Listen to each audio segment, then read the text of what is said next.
지난해 우리나라 인구 100명 중에 5명이 외국인이라고 합니다. 역대 최대치인데요. 외국인에 대한 차별이나 제도적인 공백은 조금씩 나아지고 있습니다만 다문화 가정에 대한 인식은 여전히 개선되는 게 좀 더디다, 이런 지적들도 나오고 있습니다. 체험과 저널리즘, 체헐리즘을 실천하는 머니투데이 남형도 기자가 다문화 가정 아이들을 만나고 왔다고 하네요. 안녕하세요. 안녕하세요. 우리나라에 다문화 가정 아이들이 몇 명이나 있을까요? 다문화 학생이 사실 크게 국제 결혼을 한 가정에서 태어난 자녀가 있고 예. 유년 시절을 이제 해외에서 보내고 중간에 입국한 가정의 자녀도 있을 거고요. 네. 외국인 가정에서 태어난 자녀도 이제 이렇게 분류가 되는데 최근 10년 동안 가장 많이 늘어난 거는 이 외국인 가정 자녀이고 그리고 국제 결혼 자녀 순으로 되어 있습니다. 각각 8배, 2배가 넘게 늘었는데요. 교육부 통계를 보면은 지난해 국내 초중고 등학교에 다니는 다문화 학생은 19만 4천 명, 약 19만 4천 명이고요.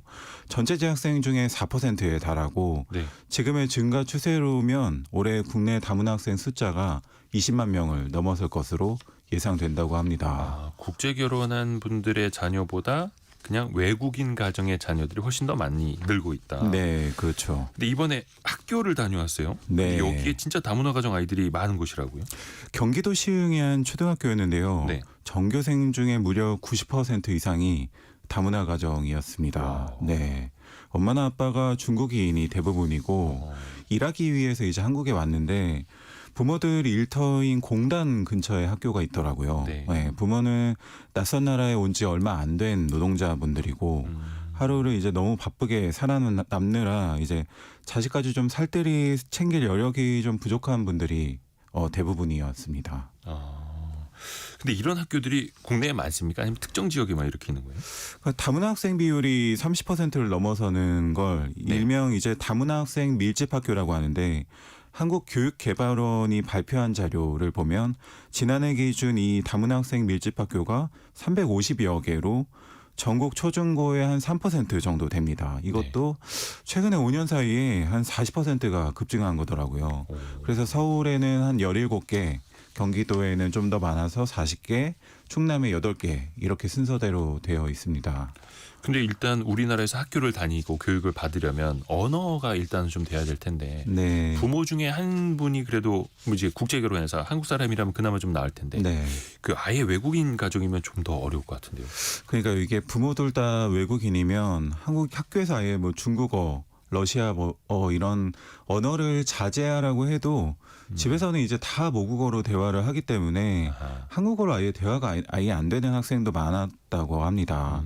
근데 그런 아이들은 이제 좀 놀고 싶어도 언어가 안 되니까 기본적으로 놀지도 잘 못하는 거고요. 이 좀 인상적이었던 얘기가 선생님이 최근에 그런 아이들에게 이제 좀 좋은 말을 해주고 싶어서 고심하다가 이제 반딧불에 관한 이야기를 좀 해주려고 갔대요. 근데 반딧불. 예. 그랬는데 반딧불이라는 말 자체를 모르는 아이들이 많아서 이렇게 제대로 전해지지도 않았다고 합니다. 그래서 이렇게 한국어가 어려운 학생부터 잘하는 학생까지 또 수준도 좀 천차만별이라고 합니다. 그러게요. 그럼 일단은 학교 수업을 좀 해야 되는데 언어 자체가 어렵고 수업 따라가는 것 자체가 어려울 거 아니에요, 이 아이들에게는. 그렇죠. 그래서 그나마 1, 2학년은 그나마 따라오는 편인데 3학년부터 좀 난이도가 높아지고 고학년이 되면 좀 힘들어한다고 합니다. 6학년쯤 되면 아예 의욕 자체가 좀 없어지기 시작해서 뭘 해도 소용없구나 이렇게 생각하는 아이들이 많다고 해요. 그래서 이해하지 못해도 그냥 넘어가고 결국에는 그렇게 반복되다 보면은 수업에서 아예 이탈하게 되는 거죠. 이게 사실 우리도 해외로 이제 이민 가시는 분들 많이 계시는데 어린 자녀들 데리고 이민 갈 때 가장 고민되는 지점이 이거 아닙니까? 네, 우리 그렇죠. 아이들이 학교에서 잘 적응을 할까? 영어도 잘 못하는데 네. 그 아이들 그 틈바구니 사이에서 잘 공부할 수 있을까? 근데 이게 입장을 딱 바꿔놓고 보면 해외에서 우리나라로 이주해 오신 분들의 가정이 딱 똑같은 거예요. 비슷한 상황인 거죠. 근데 문제는 그 아이들이 성장하면서 방금 말씀하신 것처럼 이탈하는 아이가 많아지고 있다고요. 그러니까 이게 계속 되고 대학 진학까지도 연결이 됩니다. 네. 그래서 교육부 집계 결과를 살펴보니까 2023년 기준으로 다문화 학생들의 대학 진학률이 평균 40%로 네. 나타났고요. 이게 전체 국민 평균 진학률인 70%보다 30%포인트 낮은 것으로 조사가 됐습니다. 그러니까 언어에다가 한국형 입시까지도 장벽이 되니까 또 여기에다가 다문화 학생 학부모도 이 한국의 입시 정보를 제대로 이해하지 못하는 경우가 대부분 좀 많아서 이런 다양한 요소가 복합적으로 작용이 되니까 대학 진학률이 좀 현저하게 훨씬 더 낮은 현상으로 나타나는 거죠. 그렇죠. 당장 초등학교 수업도 따라가기 벅찬데 대학교까지 이제 올라가는 진학률도 더 낮아질 수밖에 없고, 그러면 이 교육 환경을 좀 개선을 해야 하지 않습니까? 네, 그래서 이 시흥의 초등학교를 사례를 살펴보니까 네. 아이들을 그래도 잘 가르쳐야 된다 이런 사명감 때문에 교사분들이 고민을 같이 해서 네. 어떻게 가르치면 좋을까 연구도 하고 학습 자료를 어떻게 만들까 고심을 해서 이 적응을 돕기 위해서 아예 단계별로 반을 나눠놨더라고요. 그래서 기존에는 수업 아하. 잘 못 따라오는 학생들만을 위해서 수업하기가 참 어려웠다고 했는데 네네. 지금은 그래도 디지털기 같은 것도 좀 도입을 해서 네. 전체적인 수업은 같이 하고 이후에 뭐 자투리 시간엔 공부 상황에 따라서 각자 개별 학습을 좀 할 수 있게 또 이런 기계로 이해가 안 되는 부분을 몇 번이고 반복해서 연습을 할 수 있도록 좀 도와주는 그런 역할도 하고 있고요. 그러니까 그동안 잘 몰랐는데도 그냥 넘어갔던 아이들이 그래서 수업에서 이탈하기도 했었는데 그래도 수업에 관심과 흥미를 좀 갖게 됐다. 이렇게 좀 긍정적인 이야기도 네, 해주셨습니다. 일단은 아이들 뭐 언어부터 좀 단계별로 구분을 좀 지어놓고 같이 좀 따라올 수 있도록 네. 단계별로 또 도움을 좀 해주는 거고요. 네, 맞습니다. 박영은님이 2개의 국어를 잘 할 수 있다라는 장점도 있는데요. 장점을 잘 살리면 좋겠습니다라고 의견 주셨고요. 1989님은 지인 가정이 다문화 1세대인데 그 집 아들이 대기업 들어가고 얼마 전에 결혼했어요. 미얀마 출신 그 엄마가 다문화 아이들 학교 적응 팁을 알려주더라고요. 스포츠 하나 잘하면 학교 적응 끝이라고 합니다. 저 학교에서 축구 만약에 제일 잘해. 끝나죠. 항상 그 친구 그렇죠. 부르죠. 그러면 남영도 기자도 그 학교에 가서 수업하는 거 보고 네, 같이 좀 이렇게 활동도 해보고 한 거예요. 네, 맞습니다.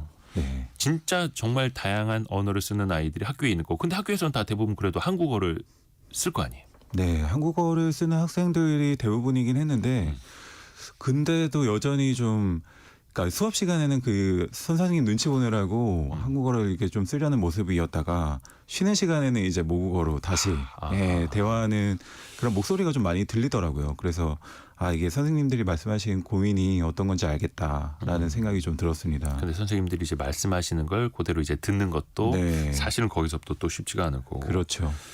어찌됐든 간에 우리나라에 왔으니까 우리 국민인데 이 아이들이 잘 적응하기 위해서 좀 어떤 관심, 어떤 노력이 더 필요할까요? 우리가. 그러니까 학교의 역할이 어디까지일까 이 교사분들도 많이 고민을 하고 계셨는데 네. 이 학교에서 공부만 신경 쓰는 게 아니라 어떤 선생님은 이 마음이 어떨까 마음 읽기까지 좀 고민을 하시더라고요. 그래서 주말에 있었던 일을 한번 문장으로 써보자 이렇게 해서 그 문장을 쓰면은 그걸 가지고 이제 아이들의 감정 상태를 분석하고 좀 확인하는 것도 했고 이걸 가지고 상담까지 진행하는 경우도 있었다고 합니다. 네.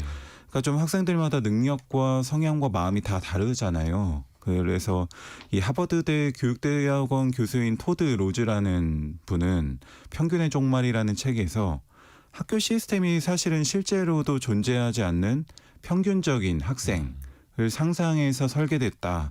이렇게 지적을 했는데요.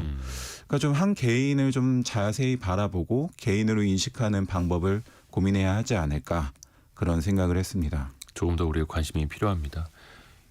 6595님이 다문화 가정 그 아이들 대한민국의 미래를 이끌 수 있는 일부입니다. 미래를 위해 우리가 제대로 끌어안아야 합니다. 또 이렇게 의견도 주셨고요.